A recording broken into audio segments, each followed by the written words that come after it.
राम राम भक्तों, आपका हार्दिक स्वागत है आपके अपने चैनल जय गुरुदेव में। बाबा महाराज जी की चमत्कारिक लीलाओं को देखने और महसूस करने के लिए अगर आपने अभी तक हमारे चैनल को सब्सक्राइब नहीं किया है तो अभी सब्सक्राइब करें और इस दिव्य यात्रा का हिस्सा बने।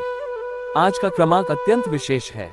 आज हम आपको बाबा जी के ऐसे चमत्कारों के बारे में बताएंगे जो श्रद्धा और भक्ति से भरे हुए हैं और आपकी आस्था को और भी दृढ़ बना देंगे।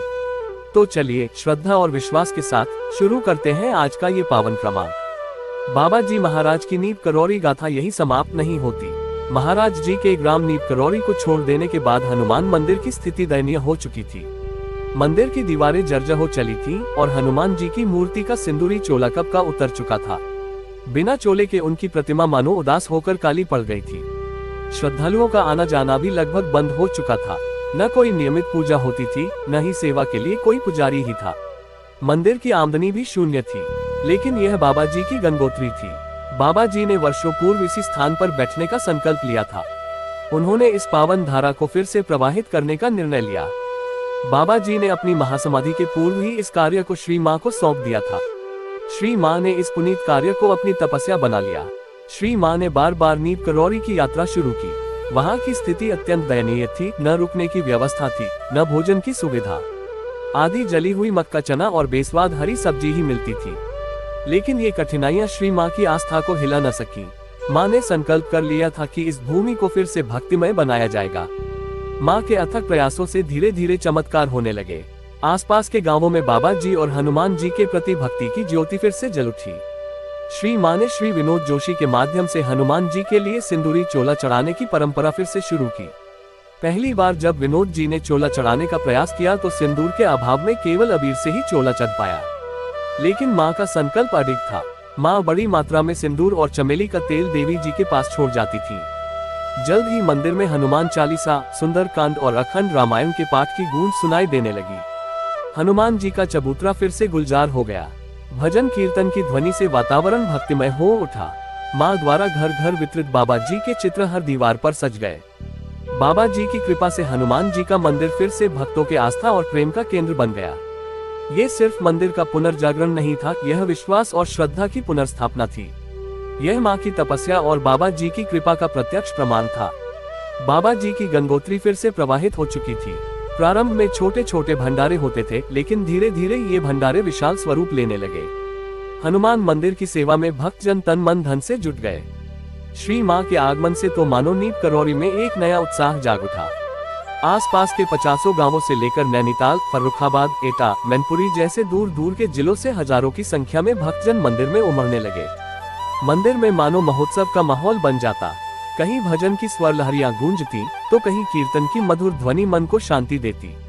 कोई भक्त भक्ति भाव में नृत्य करता तो कोई मंदिर में पाठ करता हुआ भगवान के प्रति अपनी आस्था प्रकट करता। पूरा वातावरण भक्ति और श्रद्धा से ऐसा सराबोर हो जाता कि देर रात तक मंदिर परिसर में आस्था की गूंज सुनाई देती। श्री मां स्वयं गांव के बुजुर्गों से बाबा जी महाराज की अलौकिक लीलाओं को बड़े ध्यान से सुनती और फिर वही लीलाएं नई पीढ़ी को सुनाकर उनके हृदय में बाबा जी के प्रति निष्ठा और श्रद्धा की लौ जला देती। बाबा जी के नींव करौरी से चले जाने के बाद भी उनकी दिव्य उपस्थिति का एहसास हर ओर होता।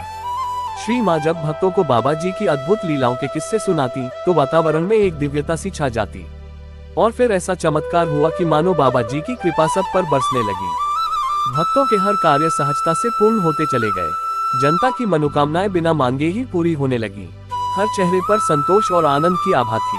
बाबा जी के आशीर्वाद का यह अद्भुत प्रवाह श्री मां की भक्ति और श्रद्धा से निरंतर बहता रहा और नींव करौरी का वातावरण भक्ति और चमत्कारों की अद्भुत गाथा बन गया। सोया हुआ नींव करौली गांव भक्तों के प्रेम और श्रद्धा के कलरव से जाग उठा। मंदिर की सेवा और बाबा जी महाराज के प्रति भक्ति का ऐसा ज्वार उमड़ा कि हर हृदय में एक नई ऊर्जा और उत्साह का संचार होने लगा। भक्तों के इस उमंग और समर्पण को मानो बाबा जी की ही कृपा शक्ति का आशीर्वाद प्राप्त हो गया था।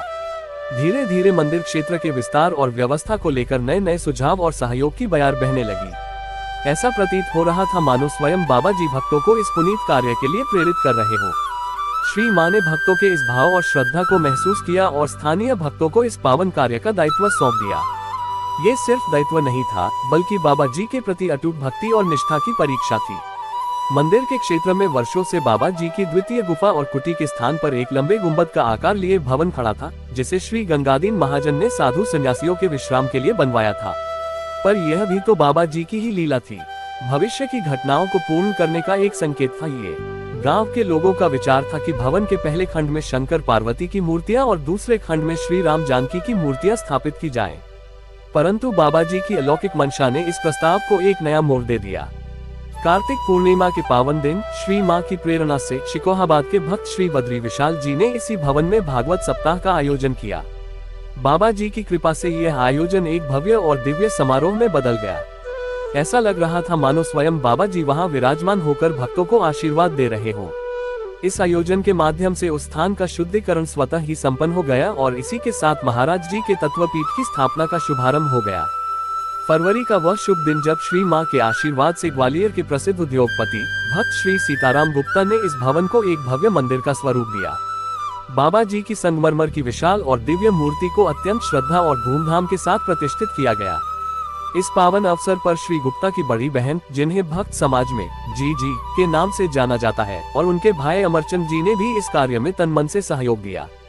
प्रतिष्ठा के इस शुभ अवसर पर हजारों भक्तों ने बाबा जी के भंडारे का प्रसाद ग्रहण किया। हर ओर भक्तिरस की धारा बह रही थी।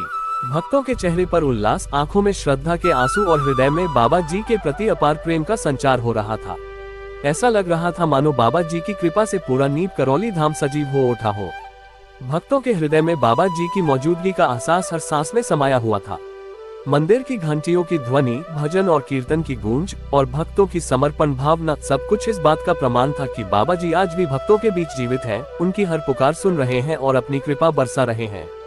50 वर्षों के लंबे अंतराल के बाद बाबा जी महाराज अंततः नीप करौली धाम में पुनः विराजमान हो गए मूर्ति रूप में। ये क्षण भक्तों के लिए किसी दिव्य चमत्कार से कम नहीं था। बाबा जी के इस पावन विग्रह के नीचे श्री मां की आज्ञा से श्री विनोद चंद्र जोशी जी ने संचित बाबा जी के फूलों का कलश बड़े भक्तिपूर्ण भाव से समाहित किया। ऐसा प्रतीत हो रहा था मानो स्वयं बाबा जी का आशीर्वाद उस क्षण प्रवाहित हो रहा हो। उसी दिन हनुमान जी के मंदिर के पार्श्व में दुर्गा देवी का भी एक भव्य मंदिर प्रतिष्ठापित हुआ, जिसे सीताराम जी ने अत्यंत श्रद्धा और भक्ति के साथ संपन्न किया। जैसे ही दुर्गा देवी का स्वरूप प्रतिष्ठापित हुआ, मंदिर प्रांगण में भक्तों के जयकारों और मंत्रों की गूंज से सारा वातावरण भक्तिमय हो उठा। पुराने शंकर जी के मंदिर को भी नए रूप में सजा दिया गया, मानो शिव और शक्ति स्वयं धाम में विराजमान हो गए हों। अब हनुमान जी इस धाम में अकेले नहीं थे, उनके साथ स्वयं बाबा जी महाराज का दिव्य स्वरूप आदि शक्ति और शंकर जी भी विराजमान हो गए। मंदिर का संपूर्ण क्षेत्र एक दिव्य आश्रम का रूप ले चुका था। चारों ओर ऊंची दीवारें और भव्य द्वार बनाए गए और भीतर भक्तों के विश्राम के लिए आवासीय कक्ष भी तैयार कर दिए गए। बाबा जी के इस धाम की संपूर्ण व्यवस्था एक ट्रस्ट को सौंप दी गई, ताकि भक्तों की सेवा सुचारू रूप से चलती रहे। आज ये नीप करौली धाम भक्तों के लिए एक जीवन तीर्थ बन चुका है। यहाँ हर वर्ष हजारों भक्त देश विदेश से आते हैं, जिनकी आंखों में श्रद्धा के आंसू और हृदय में बाबा जी के अमोघ आशीर्वाद की प्यास होती है। जब भक्त बाबा जी के चरणों में सिर झुकाते हैं तो उनकी आत्मा में एक अनोखी शांति का संचार होता है। अगले वर्ष बाबा जी के आशीर्वाद से धाम में भागवत सप्ताह का आयोजन किया गया। श्री राम सेवक गुप्ता जी ने इस आयोजन को भक्तिपूर्ण भाव से संपन्न किया। संपूर्ण धाम भक्ति, श्रद्धा और दिव्यता के प्रकाश से आलोकित हो उठा। ऐसा प्रतीत हो रहा था मानो स्वयं बाबा जी महाराज भक्तों के हृदय में विराजमान होकर उन्हें प्रेम और शांति का अमृत प्रदान कर रहे हों। इस धाम की हवाओं में बाबा जी की उपस्थिति आज भी जीवंत है। हर भक्त की आंखों में श्रद्धा के आंसू, हर हृदय में बाबा जी के प्रति अटूट विश्वास और हर स्वर में जय बाबा नीप करौली की गूंज। ये सब बाबा जी की कृपा का ही प्रमाण है। आज के क्रमांक में इतना ही, मिलते हैं अगले क्रमांक में। जय गुरुदेव, जय सीताराम।